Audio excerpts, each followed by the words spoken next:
Chapter 11, Teaching the Principles of Health Reform. As a people, we have been given the work of making known the principles of health reform.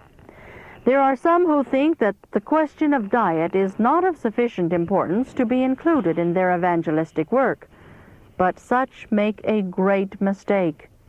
God's word declares, "Whether therefore ye eat or drink, or whatsoever ye do, do all to the glory of God." Read 1 Corinthians 10:31.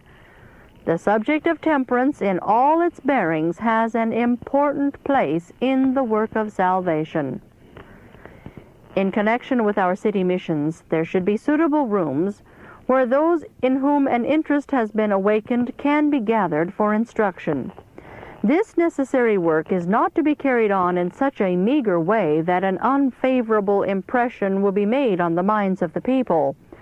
All that is done should bear favorable witness to the author of truth and should properly represent the sacredness and importance of the truths of the third angel's message.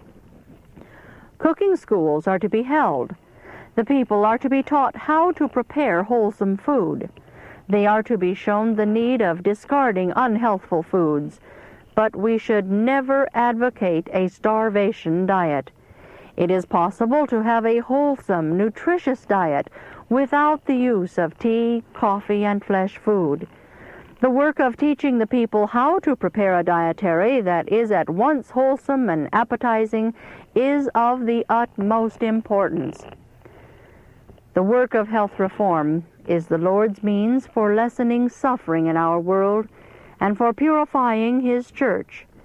Teach the people that they can act as God's helping hand by cooperating with the master worker in restoring physical and spiritual health.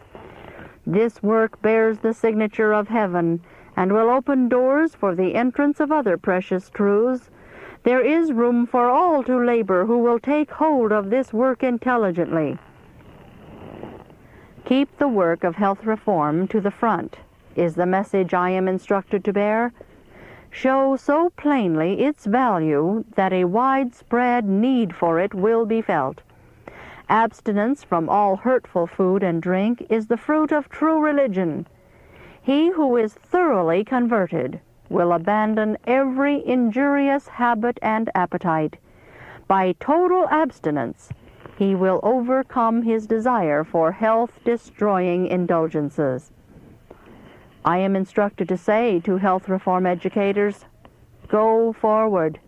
The world needs every jot of the influence you can exert to press back the tide of moral woe. Let those who teach the third angel's message stand true to their colors. I beseech you, therefore, brethren, by the mercies of God, that ye present your bodies a living sacrifice, holy, acceptable unto God, which is your reasonable service. And be not conformed to this world, but be ye transformed by the renewing of your mind, that ye may prove what is that good and acceptable and perfect will of God. Romans 12:1 and 2. May the Lord arm those who labor in word and doctrine with the clearest messages of truth.